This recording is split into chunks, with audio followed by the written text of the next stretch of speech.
Boker Tov, Shalom y buenos días. El tema de hoy es la sinagoga de Hasatán. Está ubicado esto en Revelaciones 3, del capítulo 7 hasta del capítulo 3, del 7 al 13. Y se escribe al Malach de la Asamblea Mesiánica de Filadelfia: he aquí el mensaje de la Kadosh, el único verdadero, el que tiene la llave de David, quien si abre algo, nadie más puede cerrarlo, y si cierra algo, nadie más puede abrirlo. Yo sé lo que estás haciendo. Mira, yo he puesto delante de ti una puerta abierta, la cual nadie puede cerrar. Yo sé que tienes poco poder, aún has obedecido a mi mensaje y no has negado mi nombre. Aquí te doy algunos de las sinagogas de Hasatán, los que se dicen ser judíos, pero no lo son. Por el contrario, están mintiendo. Mira, los haré venir a postrarse ante tus pies y ellos sabrán que yo te he amado. Porque tú, si obedeciste mi mensaje acerca de perseverar, te guardaré en tiempo de aflicción que vienen sobre el mundo entero, para poner a prueba a la gente que vive en la tierra. Yo estoy viniendo pronto. Agárrate de los que tienes, para que nadie te lo arrebate ni te arrebate tu corona. Yo haré del que prevalezca columna del templo de mi Elohim y nunca lo abandonará. También escribe en el nombre de Yahweh y el nombre de la ciudad de Yahweh, la Jerusalén de lo alto, la cual desciende desde dentro del cielo de Yahweh, y mi nuevo nombre propio. Los que tienen oídos oigan lo que el Ruach le dice a las asambleas mesiánicas. Y aquí hay un tema bien particular que ha sido siempre, y que estaba hablando realmente sobre el concepto de la famosa sinagoga de Hasatán. Vamos a ver un poquito historia y también algunos elementos. Primero, en griego, la palabra herejía viene de tomar, y concretamente de su derivativo, tomar por uno mismo o elegir. Es en el griego tardío cuando este término va a tomar la acepción de escuelas. Y es en este sentido que se usa el término cuando Pablo ataca a los fariseos y saduceos porque se oponen a las enseñanzas del Mesías. Será precisamente con Pablo y su reacción conservadora cuando el término comience a adquirir su carácter subversivo. En la primera carta a Corintios opone el término cisma a herejía. El cisma, nos dice Pablo, es comprensible por el orgullo. Sin embargo, la herejía es un fenómeno mucho más grave, puesto que tiene como su base un error en la doctrina. Como dice en Corintios 12, ya no es una escuela errónea, un enemigo exterior, sino que la herejía actúa ahora desde dentro de la propia comunidad de creyentes, introduciendo el error, corrompiendo el saber institucionalizado, el saber que se dice único. En este sentido, puede comprenderse el saber herético como un saber subversivo, pero no solo por eso. Por eso, en cierto aspecto, cuando se habla de este concepto de la herejía, tiene que ver principalmente con aquello que la persona, en forma voluntaria, está haciendo un cambio principalmente en el concepto y también en los pensamientos. Debemos entender un poco que se empieza a desarrollar todo este proceso en el primer siglo lentamente en el Imperio Romano decadente, hasta el año 313 de nuestra era. Eran los dirigentes de los imperios de Occidente y Oriente respectivamente. Y aquí aparece un personaje, Constantino y Licinio, y ellos deciden establecer en el Edicto de Milán la paridad legal entre paganos y cristianos. Pero el paso definitivo vendría 67 años después, cuando Teodosio, en el famoso Edicto de Tesalónica en el año 380, decide hacer de esto que llamó ahora cristianismo la religión oficial del imperio. Y a partir de aquí, esta asamblea empieza a tomar un nombre muy particular, iglesia, ya que la palabra iglesia igual significa asamblea, pero aquí adquiere una creciente importancia en todos los niveles de la vida durante los siguientes 1700 años.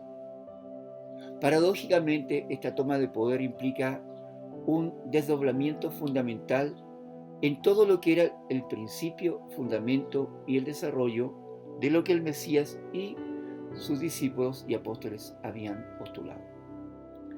Por un lado, el discurso oficial, que será el que impregne a los sectores más elevados de la sociedad, además de ser un productor de un dogma.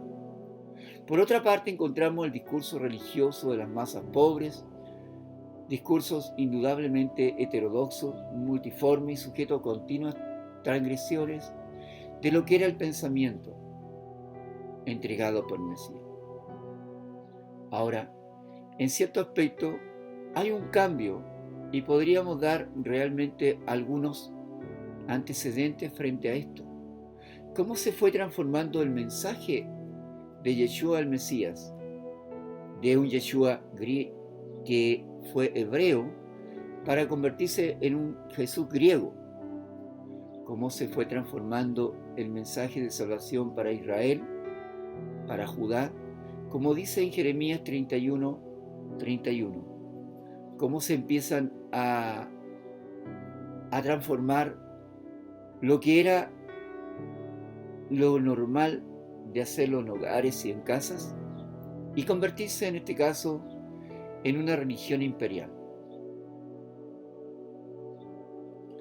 Pero tenemos que ver cómo se fue dando todos estos cambios y vamos a los primeros siglos. Una de las manifestaciones heréticas de los primeros años del cristianismo fue lo que se conoció como el gnosticismo. Entonces, ¿qué es lo que decía? Se entendía a el ser superior no como esencia, sino como entendimiento, gnosis. Y esta desviación del pensamiento teológico fue mezclada también con otros conceptos propios del pensamiento helenístico.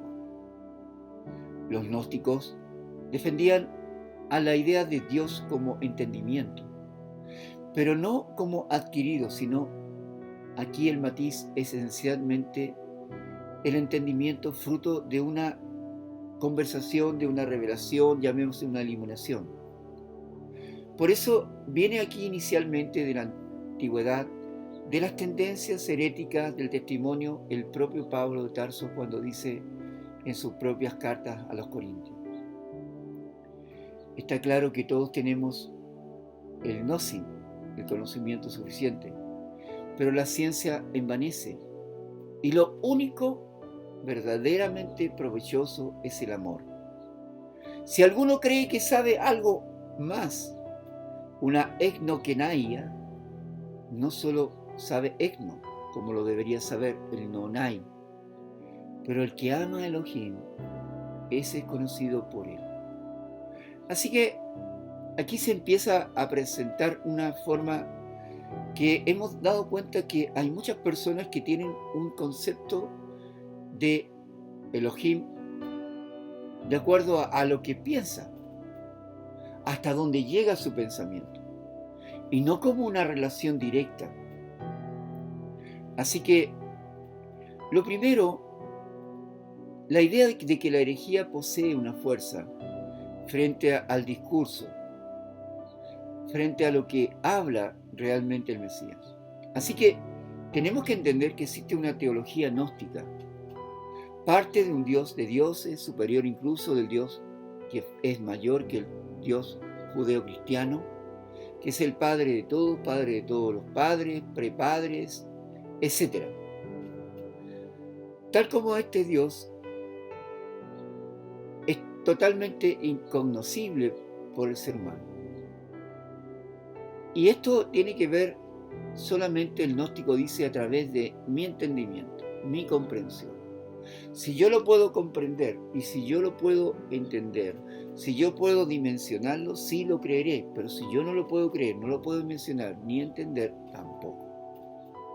Entonces, en este caso tenemos una situación bien clara en este sentido. Y ya vamos a llegar al tema de la sinagoga de Hasatán. Ahora, en cierto aspecto, Yahweh, Sebaot, es quien crea la humanidad, el Abba Kadosh. Y también contra un ser que lo conocemos ahora, que quiere conquistar este reino, es Hasatán, e imponer su poderío. Ahora, en este sentido, tenemos que entender este personaje tan particular.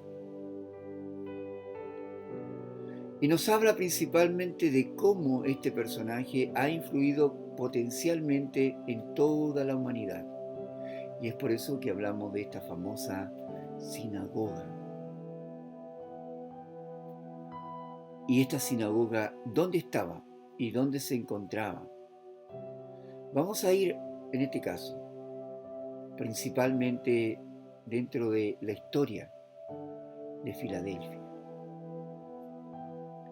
Y nos encontramos claramente en que en este personaje nos encontramos en ciertas características de influencias, sobre todo de la mentira, de la muerte, de la destrucción. El padre de la mentira, el padre de la destrucción, de la muerte. El que vino a destruir, a matar.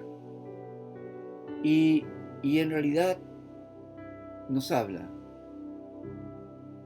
sobre este capítulo 3. En el Apocalipsis nos encontramos aquí un contexto bien particular. En Apocalipsis 12, 3, 4 y 7, 9 dice: entonces hubo una batalla en el cielo. Mijael y sus ángeles lucharon contra el dragón. El dragón y sus ángeles combatieron, pero no pudieron vencer. Y ya no hubo lugar para ellos en el cielo, y fue precipitado a la tierra el gran dragón, la serpiente antigua, que se llama Diabolos Hasatán, el seductor del mundo entero, y sus ángeles fueron precipitados con él. Tal como hemos dicho, en este sentido, en esta gran batalla, en Apocalipsis 12, 3, 4 y 7, 9, el resultado de esta batalla no será otro sino la victoria definitiva de Elohim, el Padre Todopoderoso, la instauración de la Nueva Jerusalén y el reino de los justos. En los versos que se han visto en esta anteriormente, vemos eso. También nos habla principalmente de cómo él iba a seducir, a engañar, buscar y destruir, principalmente en este sentido. Y tenemos que hay otro personaje dentro de esto que nos habla sobre ese anti-Mashiach. La venida del reino del anti-Mashiach significa también el principio del fin del cruel reino de este mundo. La venida del anti-Mashiach también es aguardada con ansiedad. Generación tras generación viven en constante expectativa de cómo se va a presentar todo lo que debía destruir y cuyo reino sería un caos sin ley. Una época de robo, rapiña, tortura, crimen, pero también un preludio de la consumación esperada, de la segunda venida de Yeshua el Mesías. Es el mismo adversario del Mesías cuyo encuentro ya en el siglo XX nos relata y nos habla principalmente de cómo realmente lo ve la gente. Lo ve disfrazado, estando en un sistema internacional, llevando el engaño a todos. Esta inminencia de la llegada del príncipe de las tinieblas ha sido utilizada políticamente de manera que con frecuencia el adversario es calificado. Y calificado principalmente de acuerdo a una serie de características. También tenemos el tema que nos ha convocado, principalmente a esta sinagoga de Hasatán. Para entender un poco que la palabra sinagoga también es asamblea de los enemigos del Altísimo. Y podemos mirarlo desde el punto de vista, sobre todo desde el punto de vista, cuál es realmente su presencia y por qué realmente esta sinagoga es fundamental para esto. Veremos también que cada día nosotros más tenemos algunos entendimientos. Como decía Lucas Teófilo, aquí podemos ver algunas características. Y unas características principalmente de cómo es y cuáles son sus potenciales. Sabemos y leemos, cuando leemos Apocalipsis vemos una serie de situaciones. Y entre ellos está el hecho mismo de sus accionares al interior del cuerpo del Mesías. Recordemos aquella parábola de el trigo y la cizaña. Dice que en un momento dado se fue a sembrar trigo y llegó un momento de la noche, el maligno sembró cizaña. Cuando vinieron los obreros le preguntaron: ¿qué hacemos? Y él le dice: esperemos que todo crezca hasta el final, hasta los últimos tiempos. Y luego vendrá la cosecha. Se sacará el trigo, se llevará a los graneros y el resto será quemado. Porque las obras de la cizaña no tienen fruto, simplemente tienen apariencia o pueden ser muy parecidos, hasta la espiga, la forma. Entonces, tenemos que tener en cuenta sobre esto de lo que significa realmente estas sinagogas. Y volvemos en términos de lo que es la herejía. Aquellos que encubiertamente entran en enseñanzas como si fueran verdaderas. Aquellos que para llenarse el vientre, los bolsillos, engañar, van a buscar de todas maneras llevar a la gente a un adormecimiento. Decirle que ellos son realmente los vicarios Filis Deis, que ellos mismos son aquellos que son los representantes del Altísimo. Pero literalmente no lo son, porque ellos desviarán la palabra, no los llevarán al pensamiento, ni tampoco los llevarán al entendimiento y al conocimiento del Todopoderoso. Buscarán normalmente en sus asambleas, en sus reuniones, hablar muchas cosas que no están en la Escritura, aunque parecieran. Como hemos dicho en otras oportunidades, un texto fuera de contexto es un pretexto para decir lo que el texto no quiere decir. Hablar y hablar y hablar sin una consistencia, sin llamar al arrepentimiento, sin llamar a las almas para que busquen de todo corazón al Padre Celestial. Decirles que hay un solo camino, una verdad y una vida. Que la prosperidad económica humana no es el fin último, sino que es un medio. Que finalmente nosotros somos pasajeros en este mundo y que debemos buscar el reino de los cielos y su justicia como lo que tuviéramos que hacer. Que no nos preocupemos de nada porque Él es el quien está al lado de nosotros. Es por eso que cuando hablas de las sinagogas de Hasatán, tenemos que entender cuál es el propósito. Dice: vosotros sois hijos de Hasatán, porque Él vino a mentir, a robar y a destruir y a matar. Cuando vemos que las personas no están creciendo, cuando vemos que no es ahí un verdadero arrepentimiento, que no solamente el que está descarriado es el que está afuera, sino que el que está dentro. que todavía tiene un sistema religioso de vida, que piensa que si va durante 1 hora, 2 horas a un lugar, o escucha algún sermón, pero no ha cambiado, es porque realmente aún no le ha amanecido. La sinagoga de Hasatán muchas veces utilizó este término principalmente porque llevaba al engaño, pero dice una cosa muy interesante y muy importante para acercarnos a la escritura de lo que nos dice.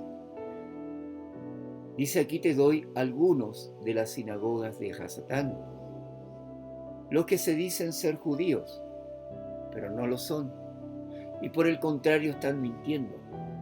Y mira, los haré venir a postrarse ante tus pies, y ellos sabrán que yo te he amado. Y este es un tema principalmente, le está diciendo algunos que no son judíos. Uno de los temas que más controversia ha traído principalmente es el hecho de judaísmo, judío, israelí, israelita. Para hacer una aclaración, primero entendamos que se podría reconocer a un judío aquellos que nacieron de la simiente del hijo de Jacob llamado Yahudá. Yahudá tuvo un hijo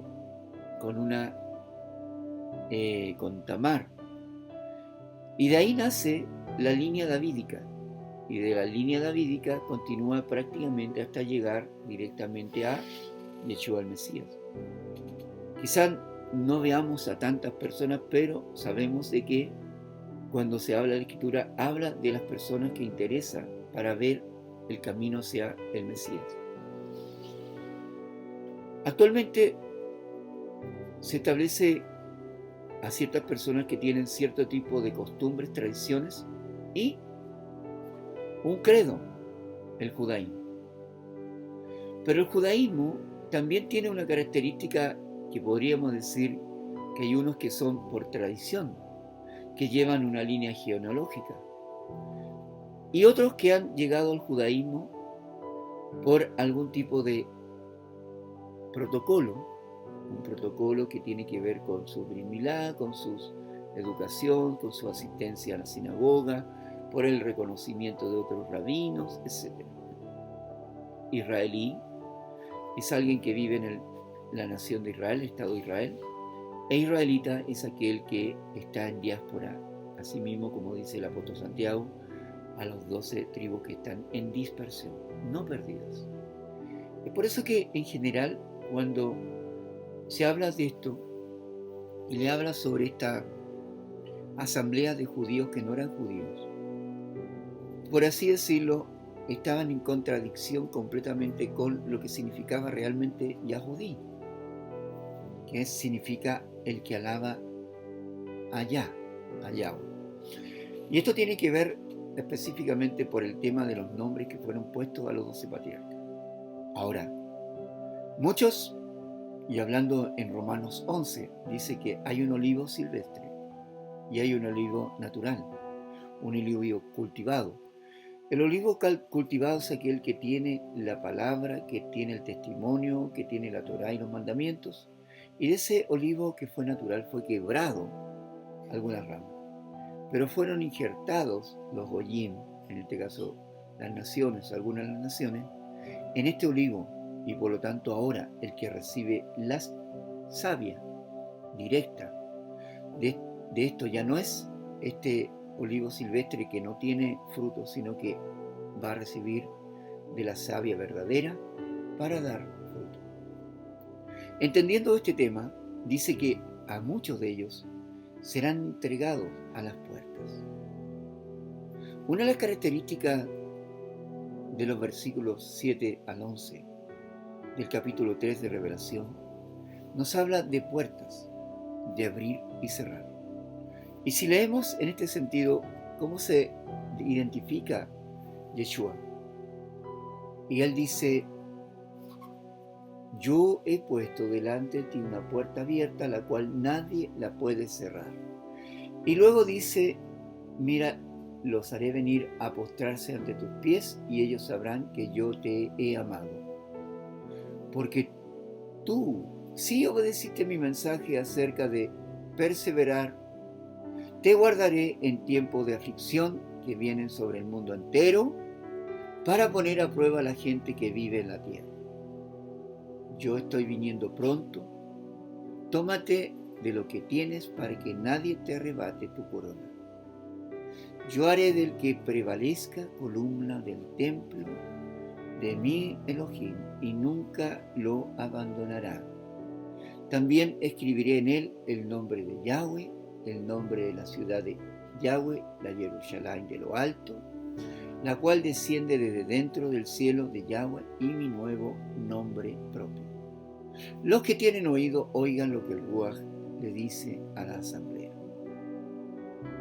Uno de los temas que estamos hablando directamente es esto, y para entender realmente. Ahora, no es de extrañar que este concepto de la herejía, apartarse de su propio corazón por sus propias concupiscencias, sabiendo realmente quién es el Elohim, y cambiando por sus deseos de vientre, por sus deseos de ojos, por sus deseos de codicia, de poder, trastocan completamente la palabra y llevan a muchas personas al engaño. Así que en realidad podemos decir que dentro de esto tenemos que comprender realmente que esta sinagoga, la sinagoga de Hasatán, nos está hablando principalmente de aquello que le está pasando hoy día a la humanidad. Y tenemos que tener cuidado hoy día de lo que escuchamos, con quienes hablamos, y sobre todo mantenerse fiel, como dice la Escritura, mantenerse fiel con lo que tenemos, no cambiar ni izquierda ni a derecha, buscar de todo corazón que el Ruach HaKodesh sea el que nos oriente, que nos guíe.